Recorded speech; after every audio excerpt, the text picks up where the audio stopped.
This is a Meze 105 Air, and it may be Meze's most impressive headphone to date. Here's why. Hey folks, Norv here. So these are the Meze 105 Air. They're open back wired headphones with dynamic drivers that sell for $399 in the US. Now that is about half of the price of Meze's next model up, the 109 Pro, which is insanely popular. What's interesting though is that in some ways, the 105 Air might actually sound better than the 109 Pro. Here's a quick takeaway. The 105 Air is an excellent all-around headphone, and I find it to be the perfect daily driver. Is it perfect? No, and I'll go over the flaws. But I find myself liking this more and more every time I use it. And that is the mark of a great headphone. By the way, a quick note that I do have product links in the description for the 105 Air, the 109 Pro, and the boom mic, which I'll talk about later in the video. Using those helps out the channel at no cost to you, but they don't really impact what I say or my conclusions. I'm not here to sell you anything. I just like sharing what I learned.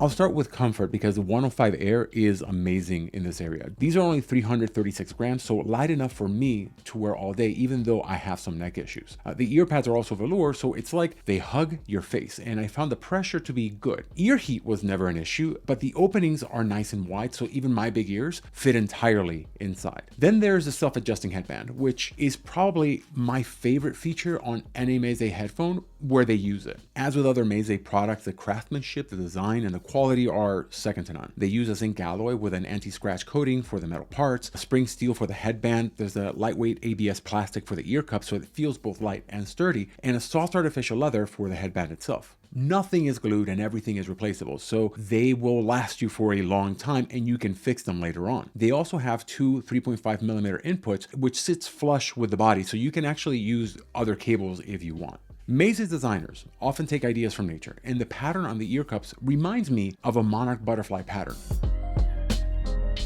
Finally, the headphones come with a hard case that has a fabric exterior, so I'm not all that worried about getting it scratched when I take it out to places. Sometimes with leather cases, I kind of am. It also comes with a 6-foot 3.5mm braided cable with its own little case and a 6.3mm adapter. These don't need much power to work well, so any modern computer or phone or game controller will do the job. They get plenty of volume from my iPhone with just the Apple dongle, for example. Heck, they even get great volume from my PlayStation controller. The thing with the 105 Air is just how well it brings out the sound of that source. I would describe the overall sound as lush but accurate, and it'll sound that way with whatever you connect it to. But I noticed a definite difference in the character of the sound depending on the source. For example, when I connected it to my computer, the sound was less crisp and clear, kind of muddy to be totally honest. When I connected it to my Cord Mojo 2, it was much more crisp, almost to the point of it sounding like a different headphone altogether. And that's something to note with these. They'll sound good with whatever you connect them to, but they'll also scale very well with different sources. So while you don't need a separate DAC or amp, this headphone will give you plenty of opportunity to appreciate that if you have these. When it comes to the drivers, the 105 Air uses a 50mm dynamic driver with what Meze calls their W-shaped dome. A key difference between these and the 109 Pro is that the 109 uses beryllium coating on the torus, that's the part outside of the dome itself, which makes the driver stiffer. That makes them more responsive, which is why I love beryllium in audio drivers. By comparison, both the attack and the decay on the 105 Air are more relaxed. Overall, the 105 Air has a slight U-shaped response when it comes to the sound. When I first tried these, I was surprised at how full they sound. It's slightly warm, with a good bass texture, fairly neutral throughout most of the mids, and with decent clarity in the highs while still being comfortable to listen to for a long time. With the 105 Air, complex passages can sound a bit crowded at times, with response times impacting things like instrument separation. That assessment depends on the source you're using for the sound. Compared to the 109 Pro, then yes, sources being equal, the instrument separation is not going to be as good. But a good source, a Q-Delix 5K, an iFi Go Link, or even a decent USB-C DAC adapter like the Apple dongle will make a huge difference with the 105 Air. Still, if you're comparing the two, then both the staging and instrument separation will be better on the 109 Pro. Outside of the driver materials, part of this also has to do with the angling of the speakers. With the 109 Pro, speakers are angled toward you, and in the 105 Air, they're more parallel with your ears. This impacts the staging and presentation, giving the 109 a more spacious presentation and making the 105 more intimate, while both still feeling open. Little things like this, by the way, are why the 105 Air is half the cost of the 109 Pro. It's not just the drivers, although that plays into it. Meze optimized in materials by improving component reusability. So sonically speaking, the difference between the 109 Pro and the 105 Air is not as wide as the price would indicate. With the 109 Pro, you're paying for the beryllium, but you're also paying for the wood and the angled speakers. Going back to the soundstage and directionality on the 105 Air, both are decent, but there's better even at the same price. By the way, if you're finding this useful, please consider hitting that like button, and if you're already subscribed, thank you. Starting with the bass. These have a good slam and thump, but not so much rumble. I still found it great for double bass and other low register instruments, and there was still good physicality throughout. In the upper bass and mid-range, these headphones really shine with well-presented instruments. There's a lot of body here, so if you listen to rock, folk, or jazz, I think you're going to like these. The upper mids and lower treble also have an excellent presence. This is actually an area where the 105 Air fixes one of my biggest complaints about the 109 Pro, which I felt was a bit thin in this region. At the same time though, one of the issues that I have with the 105 Air was with voices. The core of the voices, that sounds rich, but men's voices definitely sound better than women's voices with these, which has more to do with the treble.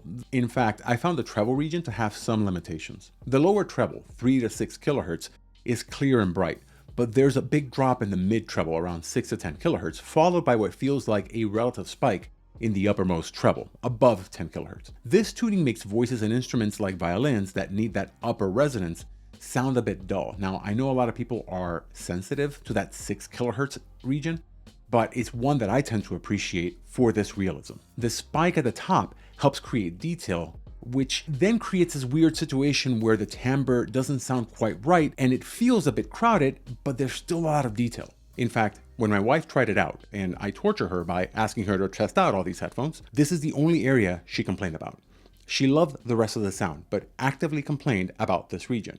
My hearing at this range isn't bad, but she's a lot more sensitive, and she described this as being almost too sharp. If this is something that bothers you, if you just don't like this type of sound, it's something you can fix by upgrading to either the Meze copper or silver cables. And yet, despite all of this, I found these to be very enjoyable, and the more I use them, the more I like them, even when they're not as engaging as I prefer. This is a familiar story with Meze. They're relaxing. Whether you like this or not depends on what kind of music you listen to.